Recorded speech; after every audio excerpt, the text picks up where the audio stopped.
বিসমিল্লাহির রহমানির রহিম। দয়াময় পরম দয়ালু আল্লাহর নামে শুরু করছি।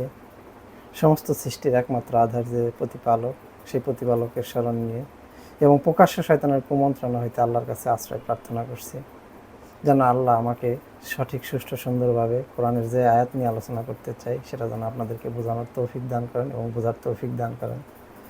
তো আজ আমি যে বিষয়টা নিয়ে মূলত আলোচনা করতে চাচ্ছি সেটা হচ্ছে পবিত্র কোরআনের সূরা ইউসুফ 10 নম্বর সূরা এর 44 নম্বর আয়াত। তো আয়াতটা আমি আপনাদের কাছে উপস্থাপন করছি। আল্লাহ এখানে বলেন যে নিশ্চয়ই আল্লাহ মানুষের প্রতি কোনো জুলুম করেন না, মানুষ নিজেরাই নিজেদের প্রতি জুলুম করে। তো আল্লাহর এই বাণী চিরন্তন এবং আল্লাহর বাণী সত্য, যেখানে সন্দেহের কোনো অবকাশ নেই। তথাপিও আল্লাহ এই আয়াতে দেখেন শুরুতে বললেন নিশ্চয়ই, তার মানে সন্দেহ থাকার কোনো অবকাশই নেই বা কথায় কোনো গ্যাপ নেই। বিষয়টা এরকম যে নিশ্চয়ই আল্লাহ মানুষের প্রতি কোনো জুলুম করেন না। তারপরে একটুকে আল্লাহ কি বললেন যে মানুষ নিজেরাই নিজেদের প্রতি জুলুম করে। তো আজকে দেখুন এই কথার বাস্তবতাটা যদি আমরা একটু মন থেকে উপলব্ধি করি, কারণ এই কোরআনটা হচ্ছে তাদের জন্য যারা চিন্তা করে, চিন্তাশীলদের জন্য এই কোরআন। আল্লাহ অসংখ্যবার বলেছেন এই কোরআন হচ্ছে চিন্তাশীলদের জন্য। তা আল্লাহ এই যে আয়াতটা বললেন যে নিশ্চয়ই আল্লাহ কারো প্রতি জুলুম করেন না, মানুষ নিজেরাই নিজেদের প্রতি জুলুম করে। তো কিভাবে এটা? তো একটা মানুষ দেখেন তার ব্যক্তিগত জীবন, পারিবারিক জীবন, সামাজিক জীবন, রাষ্ট্রীয় জীবন, আন্তর্জাতিক জীবন, প্রত্যেকটা ক্ষেত্রেই দেখেন যে একজন লোক ব্যক্তিগতভাবে হয়তো কেউ কারোর সাথে সাক্ষাৎ করবে, সময় দিয়েছি বেলা 5টায়, সে 5টার আগ মুহূর্তে এসে বলতেছে যে এই যে চলে আসছি, হয়তো সে আরও 10 কিলোমিটার দূরে আছে।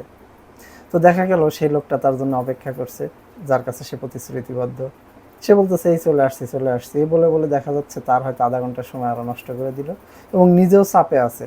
হয়তো যে কোনো গাড়ি ড্রাইভ করলে সে সেটা ড্রাইভ করতেছে জুলুম করে নিজের উপরে, হয়তো তার জন্য বিপদগ্রস্ত হয়ে যাচ্ছে, অনেক ক্ষেত্রে অ্যাক্সিডেন্ট করে ফেলতেছে এবং সে মেন্টালি চাপে আছে যে আমি তো টাইম ফেল করে ফেললাম। আসলে সে সত্যটাই কিন্তু তাকে বলতে পারতো যে আমি এতটা দূরে আছি, আমার কোনো না কোনো কারণে প্রবলেম হয়ে গেছে, প্রতিশ্রুতি হয়তো আমি রক্ষা করার চেষ্টা করে আমি ব্যর্থ হয়েছি, আমাকে ক্ষমা করেন। কিন্তু মানুষ ছোট নয় কী করতেছে, সে আরেকজনের সময় নষ্ট করতেছে, নিজেরও সময় নষ্ট করছে, দুইজনের উপরে সে জুলুম করতেছে। কি দ্বারা? মিথ্যা কথা দ্বারা, যেটা আল্লাহ নিষেধ করেছেন। সদা সত্য কথা বলেছেন আল্লাহ কোরআনে, যে সদা সত্য কথা বলতে।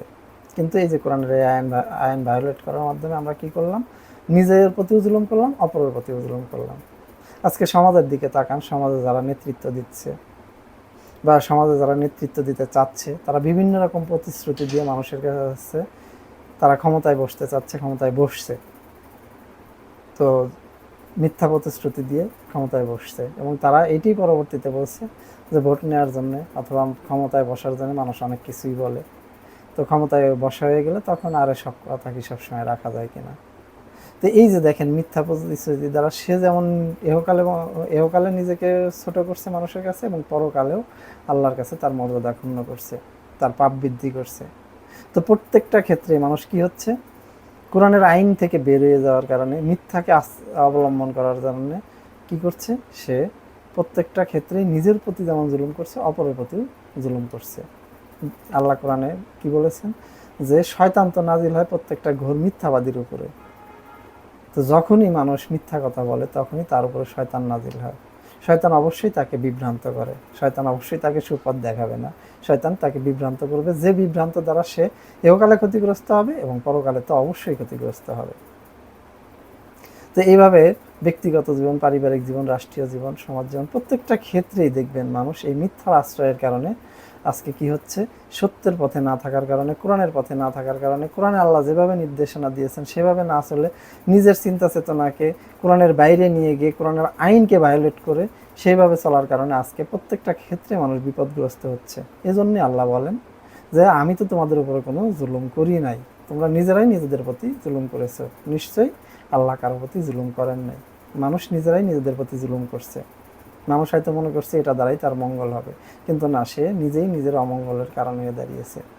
যদি আজকে প্রত্যেকের সাথে প্রতিশ্রুতি রক্ষা করত, যার নির্দেশ আল্লাহ কোরআনে দিয়েছেন, যদি প্রতিশ্রুতি ভঙ্গ না করত, যদি কোরআনের পথে থাকতো, তাহলে সমাজ, রাষ্ট্র, প্রত্যেকটা জিনিস আরও সুন্দর হতো, মানুষের ইহকাল এবং পরকাল দুটোই সুন্দর হতো, থাকতো সবাই সুখে শান্তিতে। কিন্তু মানুষ মিথ্যা দ্বারা কোরআনের বাইরে যাওয়ার কারণে প্রত্যেকটা ক্ষেত্রেই মানুষ শয়তানের ধোঁকার মধ্যে নিপতিত হচ্ছে, ইহকাল এবং পরকাল দুই কালই নষ্ট করছে। তো আসুন আমরা সবাই পবিত্র কোরআনের আদেশের মধ্যে আসার চেষ্টা করি, কোরআন জানি, কোরআন মানি এবং কোরআন বুঝে বুঝে পড়ার চেষ্টা করি এবং কোরআনের যে জ্ঞান সেটা নিয়ে চিন্তা করার চেষ্টা করি, কারণ এই কোরআন চিন্তাশীলদের জন্য উপদেশ। তো ধন্যবাদ সবাইকে, আজ এই পর্যন্তই। ভালো থাকবেন, সুস্থ থাকবেন, সুন্দর থাকবেন এই শুভকামনায়। খুব শীঘ্রই হয়তো আবারও দেখা হবে। আল্লাহ হাফেজ।